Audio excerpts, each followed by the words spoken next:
Assalamualaikum warahmatullahi wabarakatuh. Kami dari kelompok 1 akan memaparkan materi dengan judul Sistem Akuntansi Sektor Publik. Berikut nama anggota dari kelompok 1 ada Niki Gervinda Putri NPM 03, Anita Nurlaila NPM 12, Vianida NPM 23, dan Niputu Andini NPM 25. Yang pertama, latar belakang penyusunan sistem akuntansi sektor publik. Otonomi daerah merupakan upaya pemberdayaan daerah dalam pengambilan keputusan daerah berkaitan dengan pengelolaan sumber daya yang dimiliki sesuai dengan kepentingan, prioritas, dan potensi daerah tersebut. Dengan pemberian otonomi daerah, kabupaten, dan kota, pengelolaan keuangan sepenuhnya berada di tangan pemerintah daerah. Oleh karena itu, sistem pengelolaan keuangan daerah yang baik diperlukan untuk mengelola dana desentralisasi secara transparan, ekonomis, efisien, dan efektif. Selanjutnya, tujuan penyusunan sistem akuntansi sektor publik.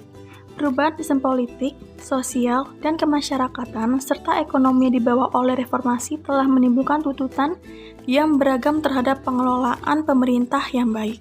Pada akhirnya menuntut kemampuan manajemen pemerintah daerah untuk mengalokasikan sumber daya secara efisien dan efektif melalui informasi akuntansi. Sistem akuntansi sektor publik merupakan alat elaborasi good governance secara real. Selanjutnya, dasar hukum keuangan negara. Dalam UUD 1945 Amandemen 4 mengatur mengenai hal keuangan negara dinyatakan pada bab 7 pasal 23 bahwa 1. Anggaran pendapatan dan belanja ditetapkan tiap-tiap tahun dengan undang-undang. 2. Segala pajak untuk keperluan negara didasarkan pada undang-undang. 3. Macam dan harga mata uang ditetapkan dengan undang-undang. 4. Hal keuangan negara selanjutnya diatur dengan undang-undang. 5. Untuk memeriksa tanggung jawab tentang keuangan negara, dibentuk suatu badan pemeriksa keuangan yang peraturannya ditetapkan dengan undang-undang. Selanjutnya yaitu dasar hukum keuangan daerah. Berdasarkan pasal 18 Undang-Undang Dasar 1945 Amandemen 4, tujuan pembentukan daerah otonom adalah peningkatan daya guna penyelenggaraan pemerintahan untuk melayani masyarakat dan melaksanakan program pembangunan. Dalam rangka penyelenggaraan daerah otonom menurut penjelasan pasal 64 Undang-Undang Nomor 5 Tahun 1974, fungsi dari penyusunan APBD adalah yang pertama, menentukan jumlah pajak yang dibebankan kepada rakyat daerah yang bersangkutan. Yang kedua, mewujudkan otonomi yang nyata dan bertanggung jawab. Yang ketiga, memberi isi dan arti pada tanggung jawab pemerintah daerah pada umumnya dan kepala daerah pada khususnya, karena anggaran pendapatan dan belanja daerah menggambarkan seluruh kebijakan pemerintah daerah. Yang keempat, melaksanakan pengawasan terhadap pemerintahan daerah dengan cara yang lebih mudah dan berhasil guna.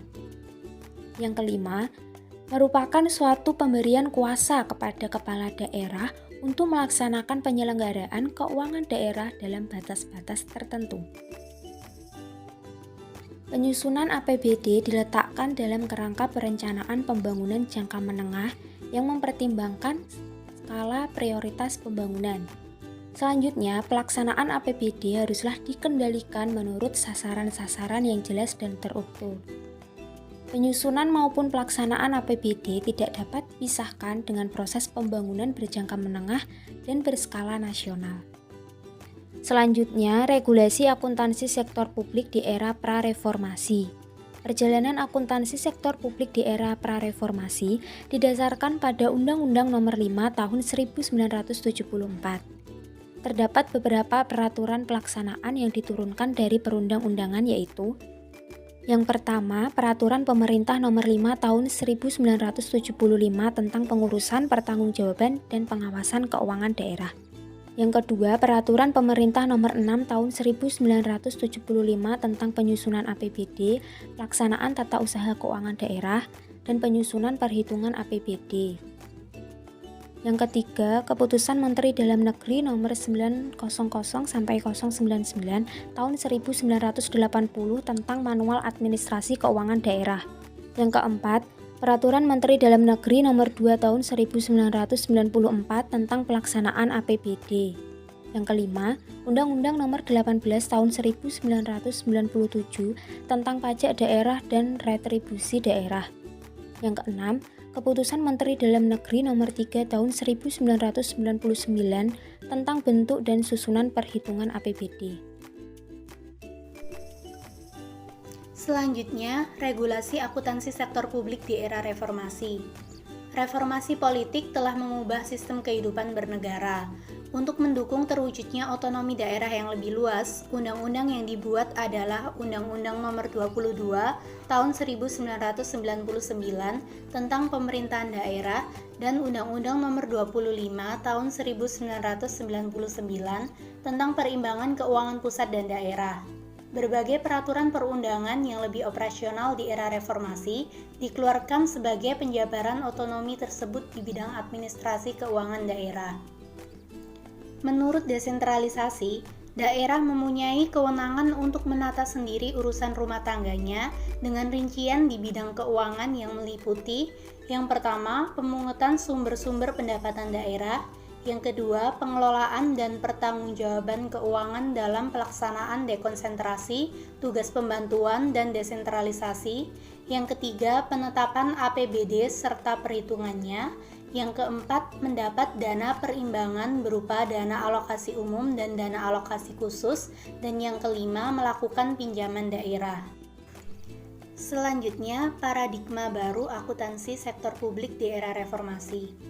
Paradigma baru dalam reformasi manajemen sektor publik adalah penerapan akuntansi dalam praktik pemerintah guna mewujudkan good governance. Landasan hukum pelaksanaan reformasi tersebut telah disiapkan oleh pemerintah dalam suatu paket undang-undang bidang keuangan negara yang terdiri atas Undang-Undang Keuangan Negara, Undang-Undang Perbendaharaan Negara, dan Undang-Undang Pemeriksaan Tanggung Jawab Keuangan Negara yang sekarang sudah disahkan oleh DPR. Ada 4 prinsip dasar pengelolaan keuangan yang telah dirumuskan dalam 3 paket undang-undang bidang keuangan negara, yaitu yang pertama, akuntabilitas berdasarkan hasil atau kinerja; yang kedua, keterbukaan dalam setiap transaksi pemerintah; yang ketiga, pemberdayaan manajer profesional; dan yang keempat, adanya lembaga pemeriksa eksternal yang kuat, profesional, dan mandiri, serta penghindaran terhadap terjadinya duplikasi dalam pelaksanaan pemeriksaan. Prinsip akuntansi sektor publik. Persyaratan akuntansi sektor publik diatur dalam A Manual for Government Accounting dan United Nations Organization PBB sebagai berikut. Yang pertama, sistem akuntansi dirancang untuk memenuhi persyaratan UUD, undang-undang, dan peraturan lainnya. Kedua, sistem akuntansi harus selaras dengan klasifikasi anggaran sehingga saling melengkapi dan terintegrasi. Ketiga, rekening dikaitkan dengan objek, tujuan penerimaan, tujuan pengeluaran, dan pejabat pertanggungjawaban jika terjadi penyimpangan. Keempat, sistem akuntansi harus membantu proses pemeriksaan dan menyajikan informasi yang akan diperiksa. Kelima, sistem akuntansi selaras dengan pengawasan administratif. Dan keenam, rekening harus melambangkan kegiatan ekonomi. Ketujuh, sistem akuntansi harus menghasilkan informasi keuangan untuk mengembangkan perencanaan program dan penilaian kinerja. Dan yang terakhir, rekening digunakan sebagai dasar-dasar analisis ekonomi dan reklasifikasi transaksi pemerintahan. Variasi sistem akuntansi sektor publik. Yang pertama, sistem akuntansi anggaran. Sistem akuntansi yang mencatat, mengklasifikasikan, dan mengikhtisarkan transaksi berdasarkan anggaran pendapatan ataupun belanja. Kedua, sistem akuntansi dana adalah metode pelaporan yang mendefinisikan unit pelaporan sebagai dana dan organisasi sebagai tempat penampungan dana. Ketiga, sistem akuntansi komitmen. Sistem akuntansi yang dijadikan dasar pengambilan keputusan oleh manajemen organisasi. Sistem ini digunakan untuk mengendalikan anggaran belanja organisasi. Fungsi utama dari sistem ini adalah pengendalian anggaran belanja. Yang terakhir ada sistem akuntansi akrual, yaitu sebagai pedoman, kedua fungsi manajemen, ketiga penyajian laporan keuangan, keempat keseimbangan antara transparansi dan akuntabilitas, kelima perlunya disusun suatu rangkaian sistem dan prosedur akuntansi keuangan pemerintah yang berbasis akrual, dan yang terakhir sebagai alat pengendalian, pengawasan, dan pemeriksaan. Sekian dari kami, terima kasih. Wassalamualaikum warahmatullahi wabarakatuh.